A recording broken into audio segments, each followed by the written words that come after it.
Let me tell you a story. And this one is said to be based on a true event. It's about a man named Ravi Naidu. Now, Ravi wasn't exactly a good guy. His job was convincing people to leave their homes for big shot builders, and he wasn't known for being gentle about it. Then, one day, a message lands in his lap. A job so big it felt like winning the lottery. A score that would change his entire life. But the target? Well, it was a place with a very, very dark history. You know how old places have stories, right?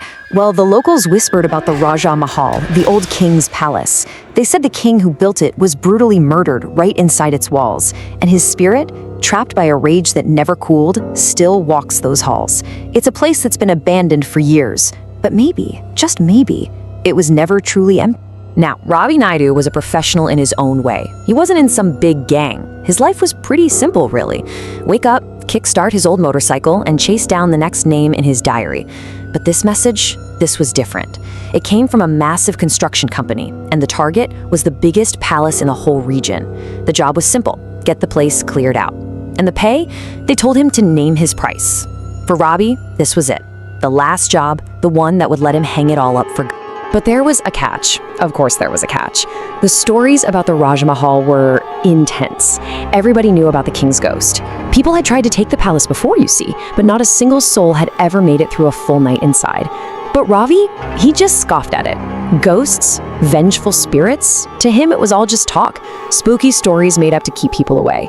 He had to do this. He told himself that over and over. So, that afternoon, Ravi heads out on his bike. And as he rides, you can just picture the loud, crowded city slowly melting away behind him. All those familiar sounds get replaced by, well, nothing, an unnerving quiet.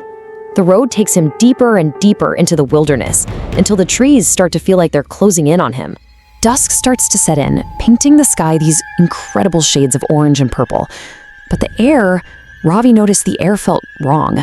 It wasn't cool, it was heavy, suffocating. Like he was breathing in something more than just oxygen. And when he finally gets there, at these massive rusted gates covered in vines, he kills the engine. And in that instant, the whole world goes silent. No birds, no insects, nothing. Just this profound silence, and a soft wind moving through the leaves.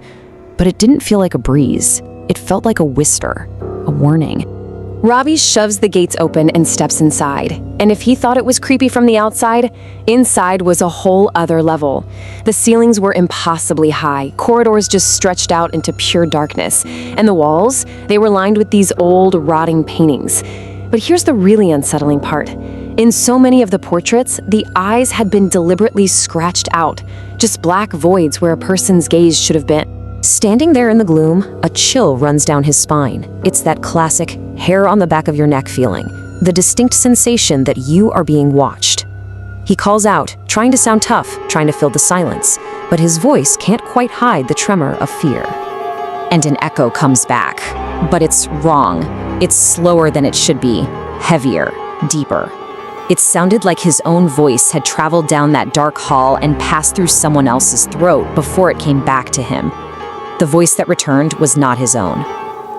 Completely rattled, he finds what looks like the king's old bedroom, and feeling this strange wave of dizziness, he just collapses onto the dusty bed. He's not sure how long he was out, but a sound rips him awake. It's a scream, but it's not coming from down the hall or outside. It sounds like it's coming from deep beneath the ground he's lying on. He couldn't make out any words, but the sound itself, it was filled with this raw, ancient hunger, a rage that sent pure panic shooting through his heart. It's like he's not in control of his own body anymore. Something is pulling him through the dark corridors until he finds a room with the door slightly ajar, and inside he sees chains on the floor soaked in what looks like old, dried blood. But next to them, a single oil lamp is burning, and the flame is perfectly still. Not a flicker, not a waver. And the second his foot crosses the threshold into that room, poof, the flame vanishes, plunging him into a darkness so total it felt like he was suffocating. And that's the moment Ravi knew he had made a horrible, horrible mistake. And then, a voice, a dry, guttural whisper, so close it felt like it was inside his own head, right next to his ear. He tries to move, to run, anything, but his feet feel like they're nailed to the floor. His heart is just hammering against his ribs as a shape, something darker than the dark, begins to form in front of him.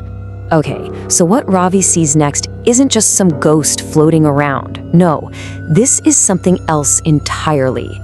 He's being forced to watch a memory, a vision of the actual moment of blood and betrayal that cursed this palace, and it's replaying right in front of his eyes. The figure that takes shape is pure nightmare fuel. It has a human form, but it's made of swirling black smoke and shadows. And its eyes, there are no eyes, just these deep, empty voids. In its hand, it holds some kind of weird instrument made of what looks like dried hair and tiny bones. And this shadow, it laughs. And it tells Ravi its story. It was a Tantrik, a sorcerer who practiced dark magic, banished from the kingdom by the king himself for his evil ways.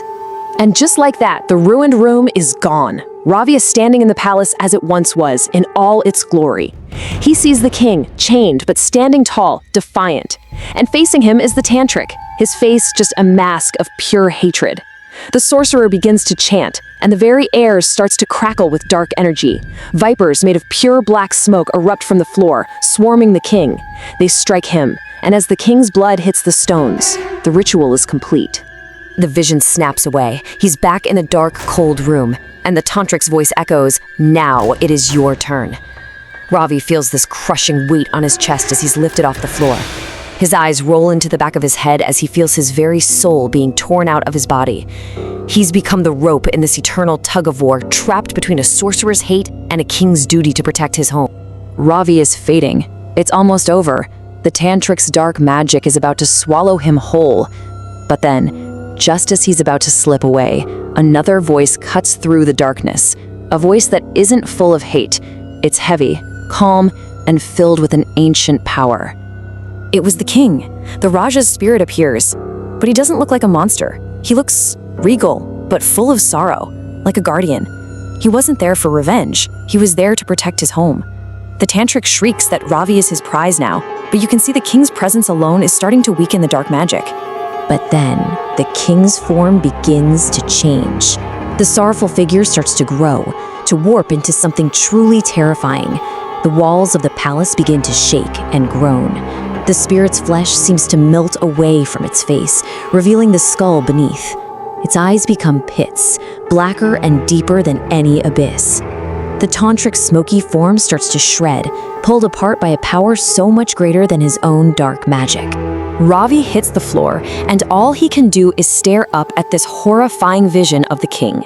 The spirit, no longer a sad protector, but a true specter of royal judgment and wrath, fixes its terrible gaze right on him, and it unleashes a roar that doesn't just echo, it shakes the very foundations of the palace. A final, terrifying command. And that was it. The terror was too much. Ravi's mind just shut down. He passed out cold. When he finally opened his eyes, bright morning sunlight was streaming through the broken windows. The palace was quiet. It was just an old, crumbling ruin again, as if the horrors of the night had been nothing but a nightmare. But Ravi knew better. He didn't wait, he didn't think, he didn't even look back. He just fled. The first thing he did was call the builder and tell him the deal was off. To this day, the Raja Mahal is still empty. But if you ask the locals, they'll tell you it's not abandoned. They say that every single night when the sun goes down, the king's spirit awakens. He stands guard over his home, forever protecting it from anyone who would dare try to take it from him. So what do you think? Is it just a great scary story? Or does a king's duty really last forever?